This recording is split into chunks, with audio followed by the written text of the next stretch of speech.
Hi, many their way to the JFK airport. However, the pilot is asked to make a descent to another airport. The operator on the other end sounds nervous upon hearing the name of Flight 828. The pilots are told that there will be military and medical personnel waiting for them when they touch down. Still confused, they land the plane. The director of the NSA, Vance, is the main investigator on the scene. He informs the confused passengers that they flew from Jamaica on April 7th, 2013, but the current date is November 4th, 2018. Everyone on the flight has been missing and presumed dead for the past 5.5 years. Then, we are taken back to the day they were at the airport. The daughter, Michaela, is a detective in the New York Police Department. She looks at her family and thinks about how stressed they are behind their happy faces. Her brother Ben and his wife Grace have been married for 15 years and are still in love. They have a pair of twins, Cal and Olive.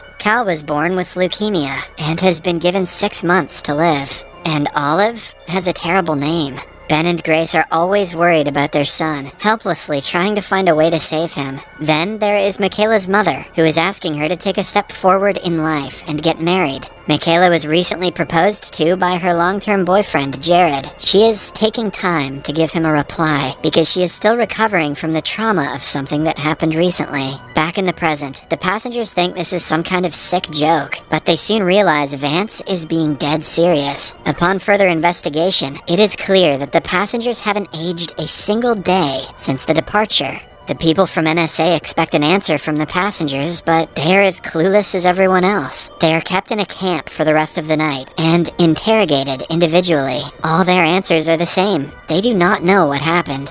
36 hours later, the news makes it to the world and creates a sensation. The families of the passengers run to the airport to be reunited with their loved ones, who they thought died long ago. It is a crazy experience for both the passengers and their families. Ben reunites with his daughter, who is now a teenager. They grow up so fast. Cal is shocked to see that his twin is now double his height. Grace, on the other hand, could not be happier to have them back. However, Ben and Michaela find out that their mother passed away 2 years ago. They have a hard time processing the information, so they decide to go home and rest first. While the rest of the world loses their mind, the family settles into their changed home. Simultaneously, scientists start examining the airplane, but find nothing out of the ordinary. Michaela is worried because her fiancé Jared didn't come to meet her at the airport. She goes to her workplace to meet him, and is greeted by a senior detective. He welcomes her back to the job, even though she has been MIA for 5 years. Other than the return of Flight 828, the news about 2 girls being abducted from their backyard has also made television.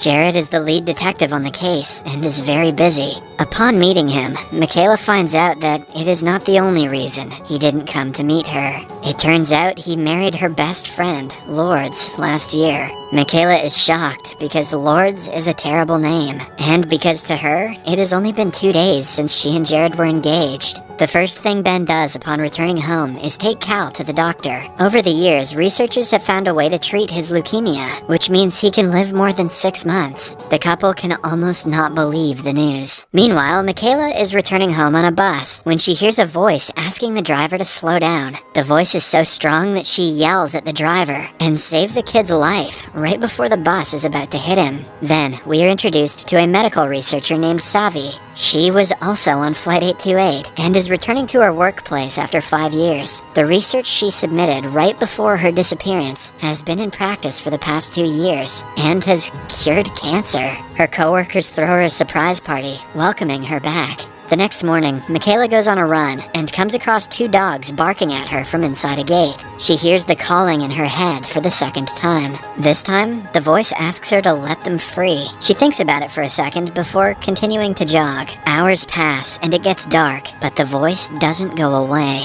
At midnight, Michaela goes to the dogs again and is joined by Ben a while later. It turns out he also heard the same calling that she did. They break open the door and let the dogs free, but decide to not tell anyone about the callings. The entire world's eyes are upon them, so if they say something strange, people might want to perform experiments on them. The following day, the police find security footage of the incident. Jared keeps it on the down low to keep Michaela out of trouble. He asks her why she let the dogs free, but even she doesn't have an answer to that. They find the dogs and go to the owner to apologize. In the meantime, Ben tries to mend his relationship with Olive, going to her football games and catching up with her life. They decide to take it slow, because after Carl and Ben's disappearance, Olive had to go to therapy for many years. As soon as Michaela gets closer to the dogs, she again hears the voice asking to set them free. Jared talks to the dog's owner, explaining the situation to him, but Michaela cannot focus because of the voice. She suddenly breaks open the door to a room out of pure instinct. Inside are the two girls who were kidnapped a few days ago.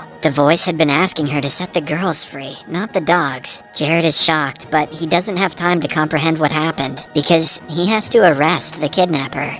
The police force believes Michaela is ready to continue her job, since she was able to solve the case right after returning. They allow her to come to work, but put her on desk duty for a few days. Somewhere else, Ben and the family are playing a board game together. Grace gets a text from her boyfriend saying that he misses her. She was in a relationship with a man before Ben's return, but doesn't have the guts to tell him yet. At the same time, some passengers on the flight get a slight headache, and something in their hearts tells them to go to the airport instantly. When they arrive, they are shocked to see each other, knowing that all of them had the same urge. Suddenly, the airplane explodes into pieces without anything triggering it. When the NSA finds out that 20 passengers were present at the scene, they are brought in for interrogation. All of them give the same answer, that they just felt like coming to the airport. This is how I feel whenever I wind up at McDonald's. They are let go after 10 hours of interrogation, but the officials keep a close eye on them to make sure they aren't hiding something. At breakfast the next morning, Jared hears a specific tune playing in his head. No one else hears it, which makes him question his sanity. Following the eventful morning, he and Grace bring Cal for chemo, where they meet Savi. Upon finding out she was also on 828, they are shocked because Cal is being treated using her discovery. Meanwhile, Michaela goes to work and finds Lourdes. They used to be best friends, but this time, Michaela cannot get herself to talk to her. Later, she is told that she will have to take a psych eval before she gets back to work. Ben is crossing a signal when he hears the same tune again, and decides to follow it this time. He reaches a street singer, Rad, who is also in the flight with them.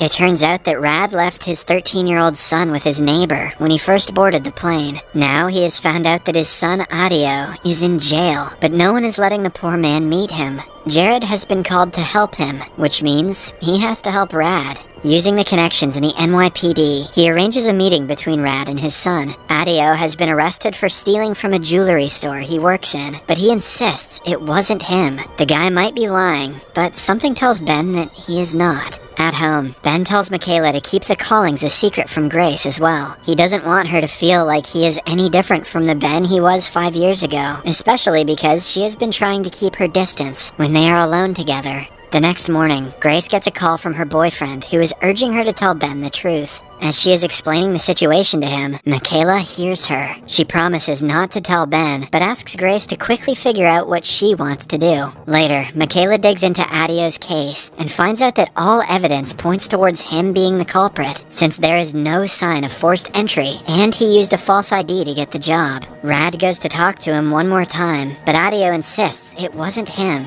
He used the fake ID to get better jobs, but he would never steal something from the job he worked so hard to get. At night, Grace buys Cal new toys, because his old ones were donated. However, he misses things like his rock collections and limited edition Legos. It turns out that without Grace's knowledge, Olive had stored them in a storage unit. She and Ben go to retrieve the stuff, and Ben finds out the unit belongs to Grace's boyfriend, Danny. Olive hugs him and apologizes. Before they can move the boxes, Ben again hears the tune, but this time in real life. He follows it and finds out it is the ringtone of the jewelry shop owner's son. He is the one who stole the jewelry and put the blame on Adio. Ben immediately calls the police and gets him arrested. In the end, Adio is let free, and Rad couldn't be happier. Michaela goes through her Facebook page and finds several messages from Lourdes over the years. It makes her remember the friendship that they shared. She goes to Lourdes' place and reunites with her, forgiving her for everything.